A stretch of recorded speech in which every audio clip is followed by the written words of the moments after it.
गर्मियों का मौसम शुरू हो चुका है। वैसे हमारे यहाँ तो ज़्यादातर गर्मियों का मौसम ही रहता है और फूलों के मौसम का दौरानिया बहुत ही मुख्तसर होता है। तो क्यों ना इंडोर प्लांट्स में ऐसे पौधों का इंतखाब किया जाए जो फॉर एवर फूलों की तरह दमकते रहें। ये जो आपके सामने पौधा है, क्या ये किसी फूल से कम है? इसके पत्ते देखें, ऐसे लगता है कि जैसे इनके सेंटर में किसी ने रेड कलर की लाइट रख दी हो। इस पौधे का नाम ड्रेसीना मार्गिनाटा है। वैसे इसे ज़्यादातर रेड रूबी के नाम से पुकारा जाता है। ड्रेसीना की बहुत सारी इकसाम हैं, जैसे सॉन्ग्स ऑफ इंडिया, ड्रेसीना फ्रेगनेंस और कार्डिलाइन वगैरह।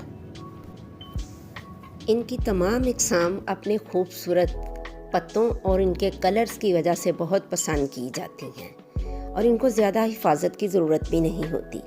ये इंडोर आउटडोर हर जगह बहुत अच्छी तरह चलती है।